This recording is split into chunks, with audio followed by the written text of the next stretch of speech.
So, the irony of this podcast being what to do when you don't know what to do. Yes. So we're trying to shoot this content when both of our kids were napping. Yep. And one came out, the other started crying. Welcome to Growing with the Nhiras podcast. I'm Sonia Nhiras. And I'm Brian Nhiras. And we're on a journey to learn and grow with you in the areas of faith, purpose, and relationships. Yes, and on today's episode, we are going to be talking to all the parents from the topic, what to do when you don't know what to do as a parent. And let me tell you right now, we have been there many times. Sonia and I have two little boys. They are both under 2.5 years old. So we have been on the journey of learning how to be parents. And it has been an eventful one. We've had highs, we've had lows, and everything in between. So we just really want to share from our experience, and then a lot of things that, a lot of advice that we've received from parents who have been parents for years and years and years. So Sonia, take us in. I've probably cried out in desperation more to the Lord because of my kids. You know, as a parent, because of parenting, not because of my kids, because of parenting, than probably any other thing. I have never felt so ill-equipped in something.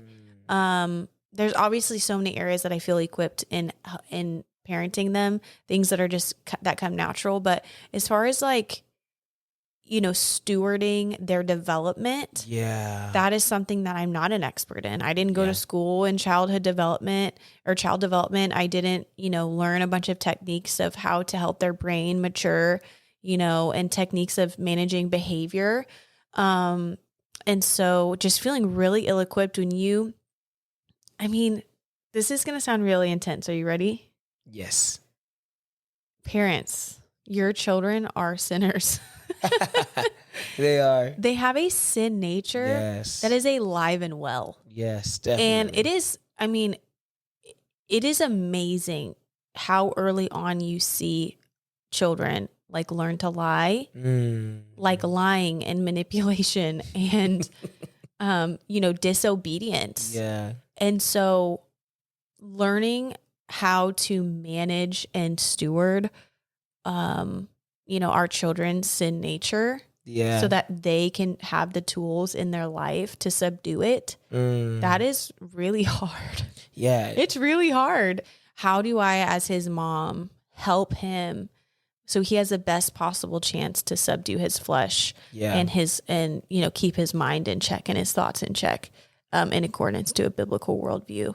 You know, there's that scripture that says, raise a child in the way that they shall go, and they will not depart from it. And so for me, I literally just pulled that up. It's Proverbs 22 verse 6, and it says, just like Sonia said, train up a child in the way that he should go. And when he is old, he will not depart from it. What you were saying is so important about the fact that we've been called as parents to train up our children to ultimately help them, I think, first and foremost, have an intimate relationship with the Lord. Mm-hmm. And secondly, to like understand that we do have a sin nature, and we have to surrender that over to the Lord. Yeah. We have to surrender that. And so I think that's the biggest thing for us in this season is understanding where our son is at. Yeah. I think for me, I have to think about that a lot, specifically speaking of Zayden, because Zeke is still young enough to where it's like, he can't really do much. I know, he's still like so cute, and he can't talk back to you, and he can't run away, you know, when you're in the store. Yeah. And like Zayden, this is the thing. Zayden's the best. We love him. But he's a toddler, and he's in terrific twos, and he's going to be in terrific twos until he's 3. Yeah. And he's learning, and he's growing like how to manage even his own emotions. Yeah. Like he's feeling so many things. And so I think the hardest thing for me that I run into often is like, if I'm not in the right mindset, I just get mad at him. Mm-hmm. I get mad at him for the actions that he's displaying. And I don't stop to think about the fact that he's 2. He has no clue that this is wrong. Yeah. In some things, he does know they're wrong because he looks at us while he's doing them, that he knows. And he smiles. But I think for me, like what to do when you don't know what to do, I think if you can stop in those moments where you're overwhelmed and realize, number one, they're a child and they will grow up. They will grow out of this stage. They will grow into a phase where they're able to manage their emotions better. Yeah. And like number two, that there is so much grace. There's so much grace for us in these seasons of raising up children. Like no matter how old your children are, and I think that when we understand that we're not going to get it all right, but that God is so good that if we'll just do our part to do what Proverbs, what Sonia was talking about, training them up in the way that they should go, that God will do his part in raising kids. One of the most powerful things Steve Dickey told me when we were getting ready to have Zayden is he said this to me. He said, I was sitting in the hospital after the birth of my first child, and I was overwhelmed with anxiety. I was overwhelmed, and my wife had just left the hospital room for some reason for a moment, and I was in the room by myself with my little baby, and he said, in that moment, I was filled with so much fear. Wow. But then the Lord spoke to his heart and said, hey, listen, that's my child. That's my child. And in that moment, like ultimately what the Lord was telling him was that, yes, I've tasked you to raise this child, but before they're your child, they're my child. Yeah. And so I think what to do when you don't know what to do is remember that you're a steward. So do and your best to be a faithful steward. Yeah, yes.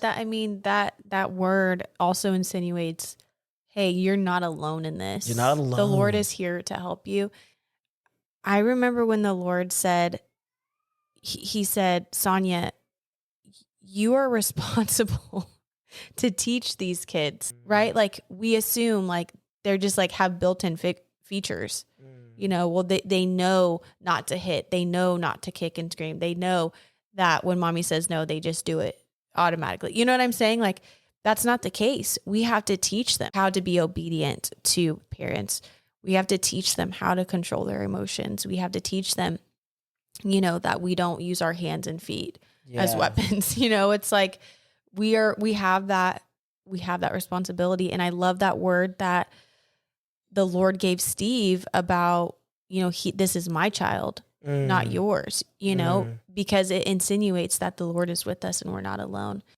So the irony of this podcast being what to do when you don't know what to do.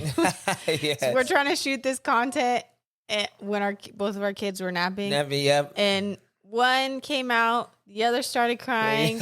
So what did we do when we didn't know what to do? We asked Faith, which is their aunt, to take them out of the house. Absolutely.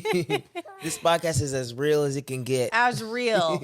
What do you do when you don't know what to do is you call for help. Yes, 100%. You call for help. You call for help. You ask people to help you because, and that's something I've had to humble myself in is asking for help, especially when I live in a city where I don't have family. Yeah. It's easier for me to like call my mom and have my mom come over or my sisters, but that's just, I'm not in that position. So I feel weird asking like a friend to do what I would ask my mom to do. Yeah. You know? And so I've had to humble myself. I had a hard time understanding that at first, but the more and more like we live life, the more I understand that like it's not always easy to ask for help, but it's important to ask for help because usually the people around you, whether that's your neighbors, your community, your church community, they want to help you out.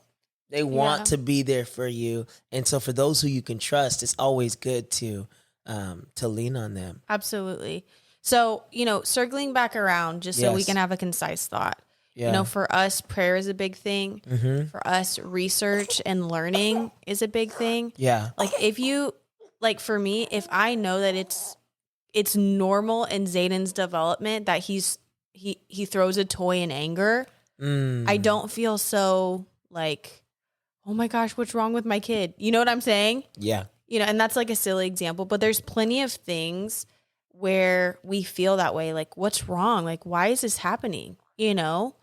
And I just think if you can have wisdom and knowledge, it helps you navigate it with peace and with strategy, you know, because it's like when we did sleep training with Zayden and literally we walked him back into his room over 100 times because we kept tally. Yeah. And one night we went into it knowing that was something that could happen. Yes. And we knew that it was normal if it happened. Yeah. Instead of like thinking about it, if we did that over 100 times, the 100th tally mark, because you did 50 and I did 50, and then we pretty much like stopped count after that. Yeah. Could you imagine how defeated we would feel? Oh, we'd feel if we were so like, this defeated. is not working. Nothing is working for us. So defeated. But it's like we went into it knowing like it's very possible, because we had a friend that literally walked their kid back in like 93 times, and Zayden beat her like by 40. And so I think, knowledge can really help, and wisdom can help. And, community is another thing is, reaching out to people. When you don't know what to do, you reach out to your community. Yeah. And you said something great. I just want to go back to it before we had to stop. When I was telling the story about Steve and, his experience with his daughter, and realizing, the Lord speaking to him that before she's your daughter, she's my daughter. You had a really great thought about, people realizing that they're not alone in this, that the Lord is right there with them. Yeah. The statement itself, this is my son, or this is my daughter, that the Lord, these are the Lord's children. That statement insinuates that we are not alone. Yeah. That he is with us. Yes. And we know there's so many scriptures that promise that he's with us. And it doesn't say, like when it says, I will never leave you or forsake you. It doesn't say that. It doesn't insinuate only in your single season when you don't have kids. The reality is we're not alone, and we've got to reach out to our community when we don't know we don't know what to do. Yes. Thank you all so much for joining us here on the Growing with the Nhiras podcast. Hey, we always want to remind you that the reason why we're here is because we are on a journey to learn and grow with you in the areas of faith, purpose, and relationships. So thank you. If you like this podcast and you're watching on YouTube, make sure you subscribe and comment on this video. If you're listening on Apple Podcasts or Spotify or any other listening platform, make sure that you give us a rate, that you rate us, you comment, so that more people can get access to this podcast. We love you all so much, and we will see you next week on the Growing with the Nhiras podcast.